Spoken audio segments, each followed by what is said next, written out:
Assalamualaikum warahmatullahi wabarakatuh. Selamat siang. Saya ucapkan kepada kelas 12 BKP. Di pertemuan ketiga ini kita akan membahas tentang evaluasi hasil pelaksanaan pekerjaan beton bertulang. 2 kali pertemuan secara daring, partisipasi kalian masih sangat kurang. Saya baru melihat beberapa anak saja yang merespon dari tugas yang saya berikan. Ya, saya maklumi karena kondisi seperti ini.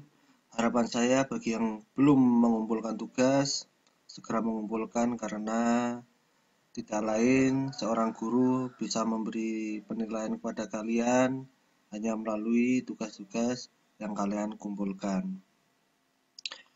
2 kali pertemuan pertama kita pengenalan, kemudian pertemuan kedua saya sudah mulai merangsang kalian tentang pengetahuan-pengetahuan yang berhubungan dengan konstruksi bangunan. Kemarin salah satu dari kalian memberikan sebuah respon dari sebuah tugas dan saya lihat konten atau jawabannya sangat bagus sekali sesuai yang saya harapkan. Tugas yang terakhir yaitu tentang manajemen atau STOK ya, struktur organisasi dalam sebuah proyek.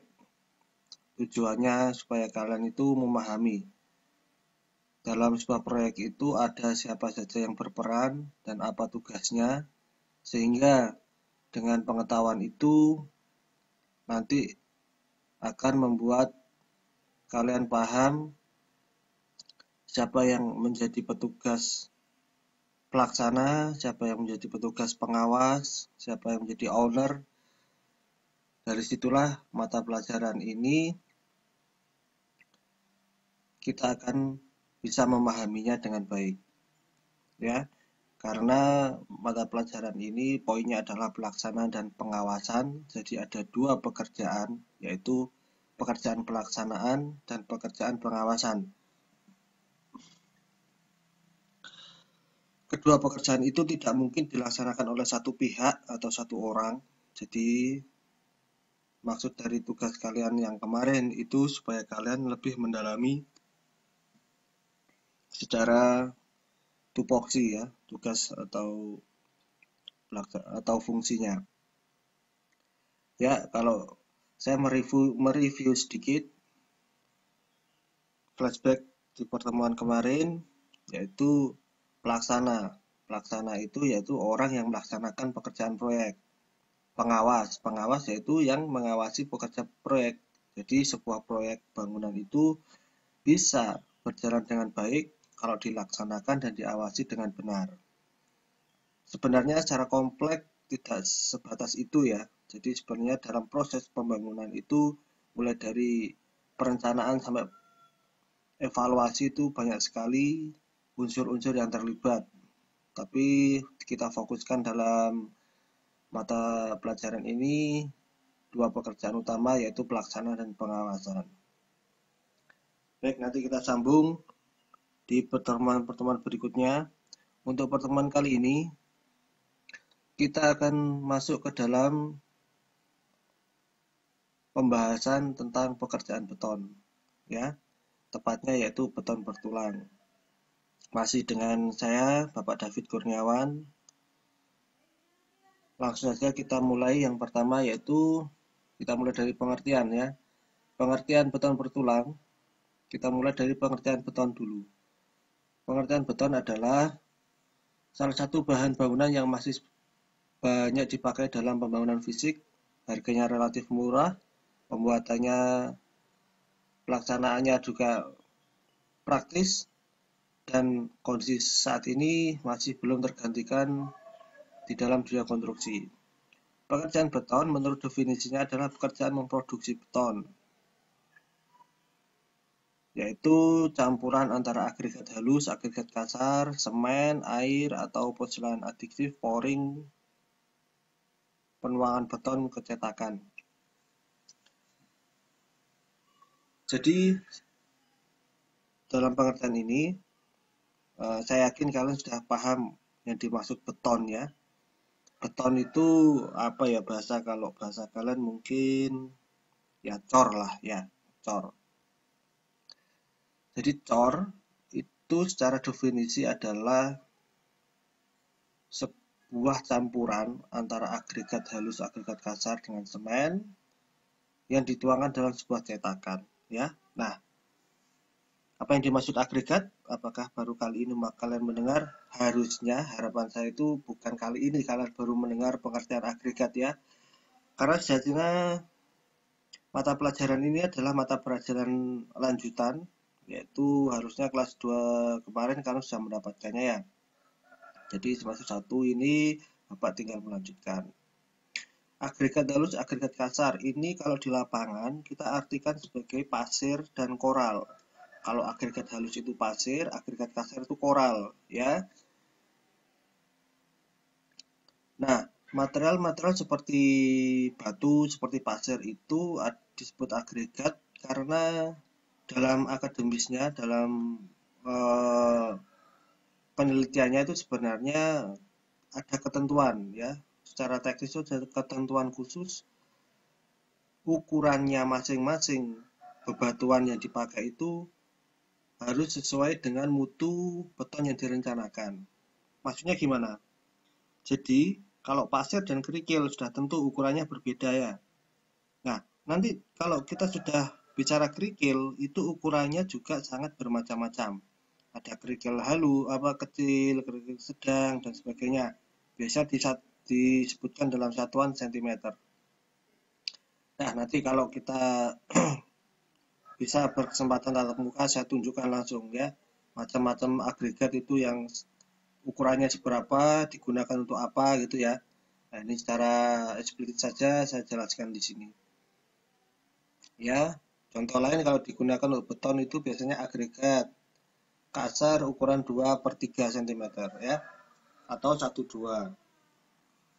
Ya, seukuran koral itu ya, kalau kalian tahu koral itu. Kemudian semen Portland itu apa? Nah, semen Portland itu salah satu jenis semen ya. Kalau kita bicara semen itu sebenarnya macamnya sangat banyak sekali. Ini pada umumnya kita pakai semen Portland itu yang digunakan untuk pekerjaan beton pada umumnya. Kalian perhatikan itu, semen Portland itu ya yang kita gunakan sehari-hari itu ya. Dalam pembangunan sederhana di sekeliling kita, kalau kalian perhatikan di bungkusnya, semen itu pasti ada keterangan semen Portland ya. Apakah ada bentuk lain Pak? Ada, nanti kita bahas lagi ya.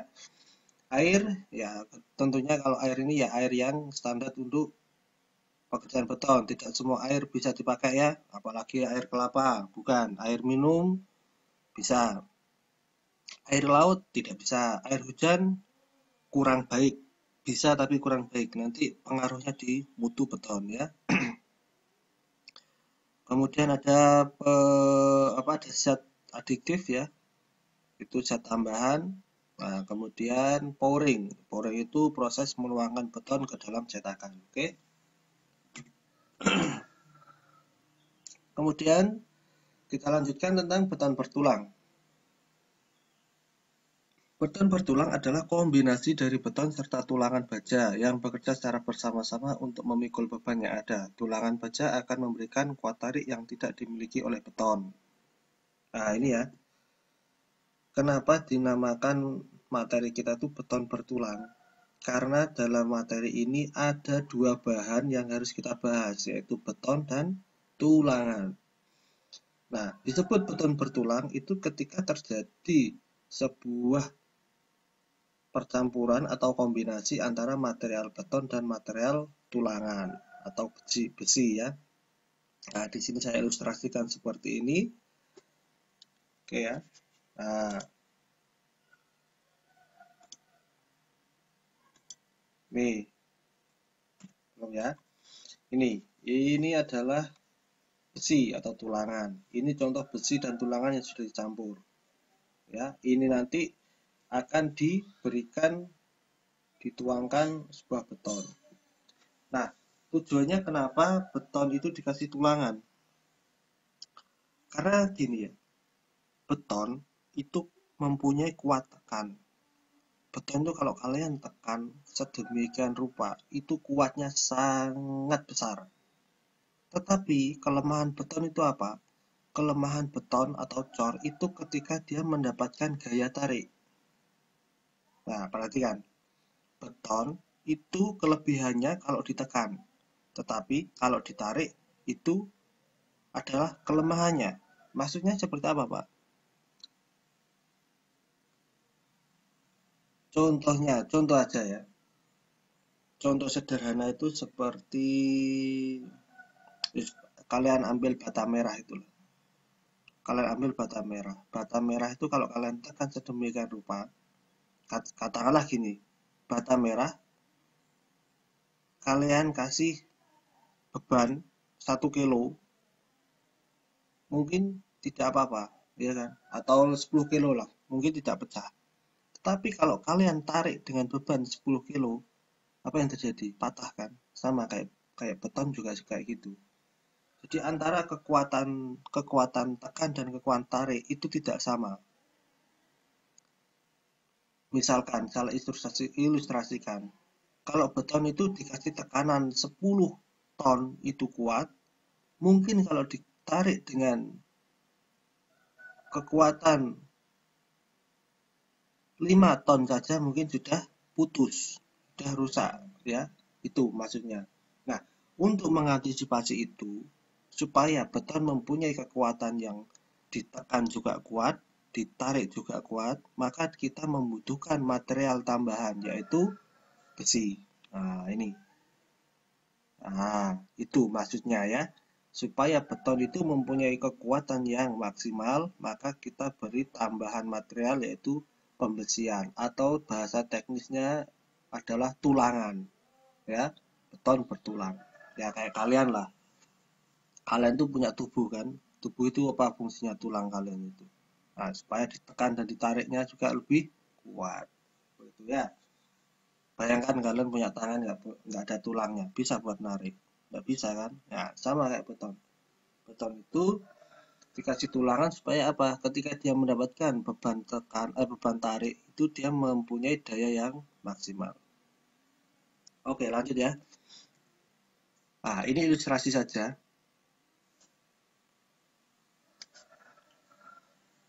Jadi dalam sebuah praktek pembuatan beton, kalian pernah melihat ini? Pernah ya? Pernah melihat kayak ini? Pernah. Ini juga ya. Perhatikan. Ini adalah molen kecil. Bahasanya molen ya, pengaduk semen ya. Bukan molen itu, bukan molen goreng, bukan ya. Nah, pekerjaan ini disebut juga pembuatan beton, tetapi secara manual. Sedangkan ini pembuatan beton secara pabrikan. Jadi truk ini atau ini adalah beton ready mix ya, ready mix. Jadi itu dia dicetak, dicampur di dalam sebuah mesin. Ya ada pabriknya ya kan, kemudian dituang di sini, kemudian diaplikasikan dalam pekerjaan beton. Nah, kalau kayak gini, kira-kira apa bedanya? Ya, oke, nanti saya tambahkan ke kalian ya tugasnya nanti. Silahkan cari perbedaan perbedaan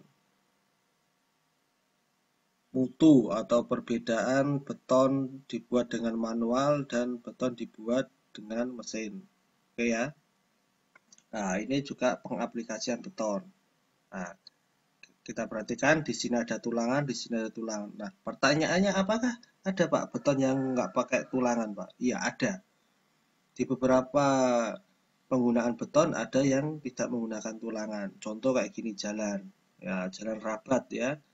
Ya mungkin ini jalan ini tidak dilalui beban besar sehingga dia tidak perlu menambahkan tulangan. Mungkin seperti itu ya. Sehingga ini tidak kelihatan tulangan, bisa jadi seperti itu. Cukup dengan beton. Karena apa? Yaitu tadi kalau memang beban yang digunakan atau yang akan dialami beton tidak terlalu berat ya kita nggak perlu menambahkan tulangan ya. Itu. Nah, lanjut ya. Dalam pembuatan itu secara manual seperti tadi maupun pabrikan, ya. Keseragaman kualitas beton sangat dipengaruhi oleh keseragaman bahan dasar dan metode pelaksanaan. Nah, itu ya. Jadi kualitas itu dipengaruhi oleh cara nyampurnya. Nah, bikin beton itu nggak boleh asal-asalan ya. Harus tahu campurannya seperti apa. Satu, dua, tiga itu maksudnya seperti apa gitu ya. Oke, kemudian kualitas beton seperti yang disyaratkan di sini adalah kuat tekan beton pada umur ke-28 hari. Ya, ini sekedar pengetahuan juga karena kita membahas beton ya. Beton itu mempunyai umur. Maksudnya apa? Mulai dari beton itu dituangkan dalam cetakan. Cetakan beton apa namanya? Begesting ya. Ketika beton itu dimasukkan ke begesting, kapan begesting itu boleh dilepas? Nah, itu tidak boleh langsung, apalagi dalam hitungan beberapa hari ya. Minimal harus secara bertahap, seminggu, 2 minggu, itu baru boleh dilepas, itu pun secara bertahap. Nah, kenapa seperti itu? Karena beton itu memiliki umur maksimal. Jadi kayak gini ya. Umur beton mulai dari dituangkan itu kekuatannya masih nol. Artinya apa? Beton belum mengeras.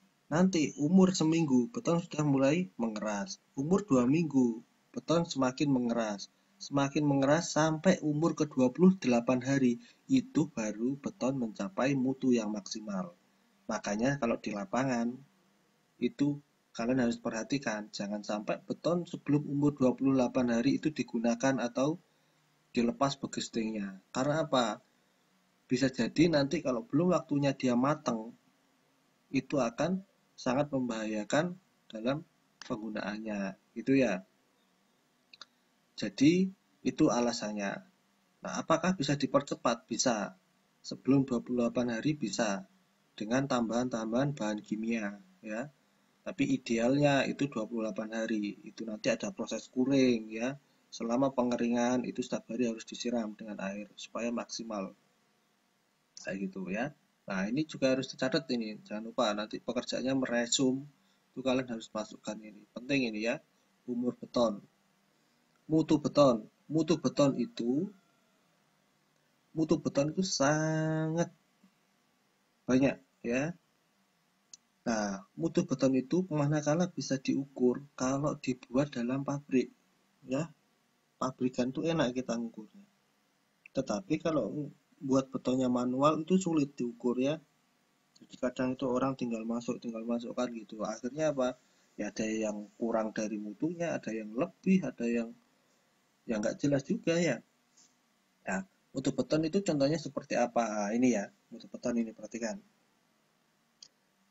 K125, K175, K225 kayak gini. Dan lebih dari K225. Itu ya.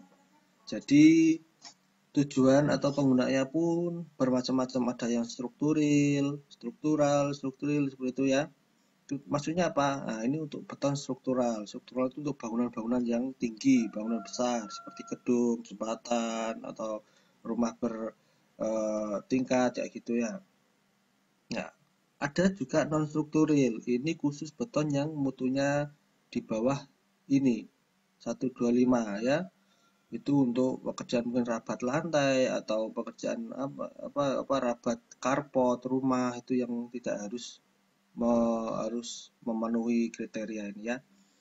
K125 itu maksudnya ini ya. Dia setiap sentimeter persegi harus kuat menahan beban 125 kg.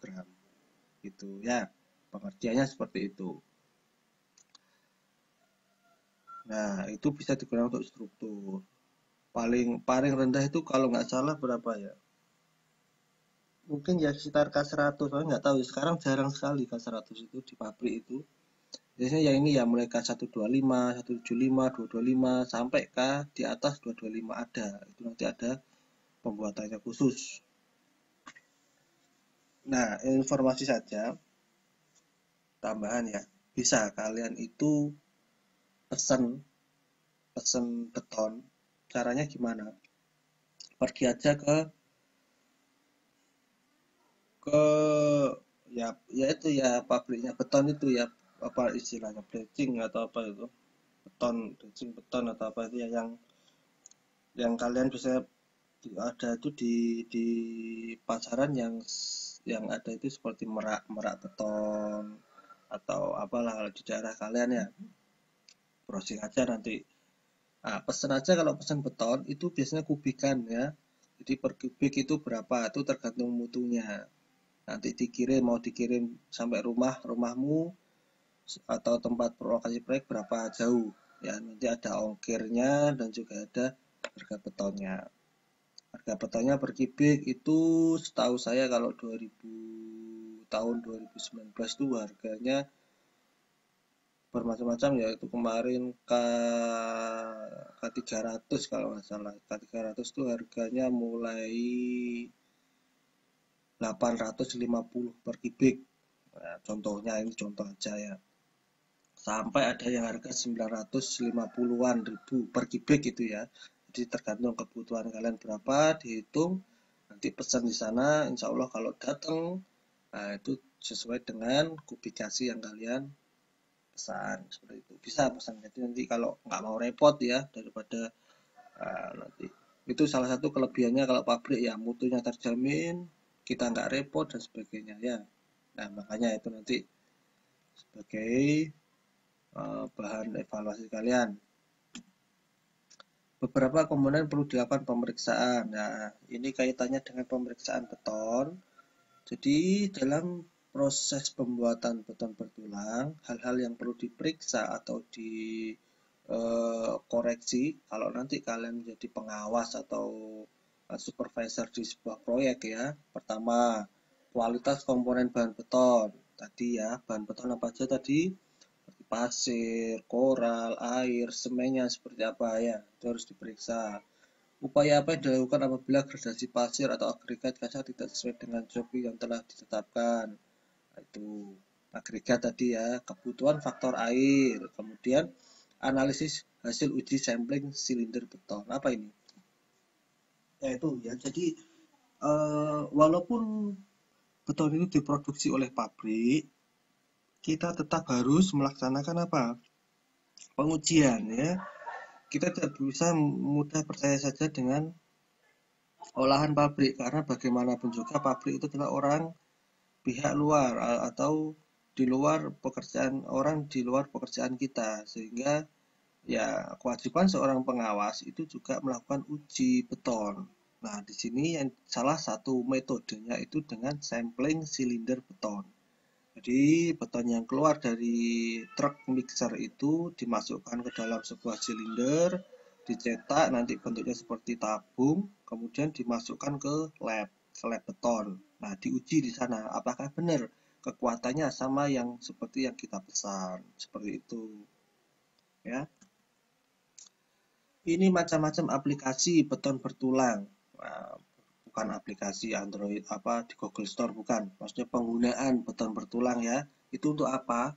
Untuk gedung bisa, untuk jalan raya bisa, untuk jembatan bisa, untuk lantai bisa. Nah, dari macam-macam contoh ini kalian sudah pernah tahu ya. Kalau gedung ya pada umumnya lah. Jalan, nah, kalian kalau naik bis atau naik mobil lewat jalan tol, semua itu jalan itu sebagian besar sudah pakai beton. Jembatan ya jembatan pakai beton. Lantai ya lantai ya.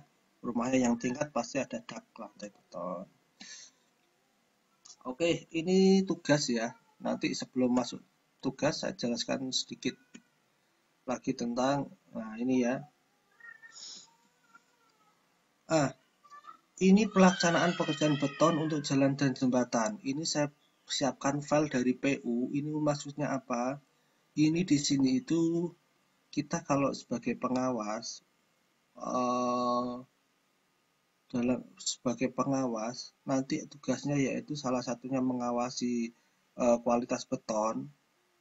Itu kita harus tahu kalau beton yang baik itu seperti apa, prosesnya seperti apa.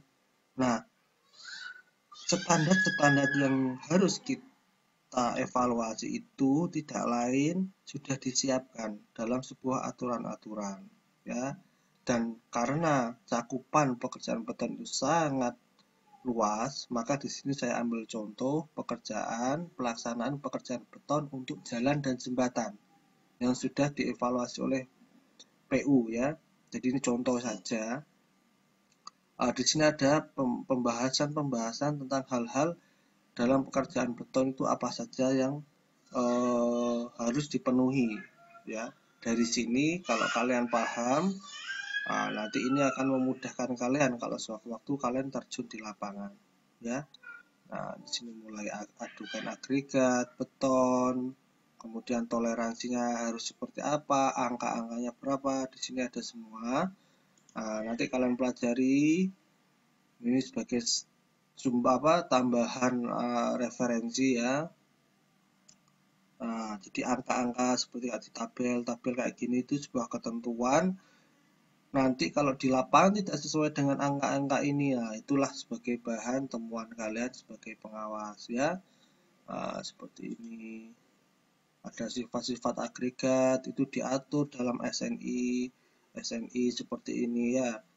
Kalau kasar itu harus seberapa 20% untuk beton mutu sedang, 40% untuk beton mutu rendah. Kayak hal-hal kayak gini itu sangat kompleks sekali.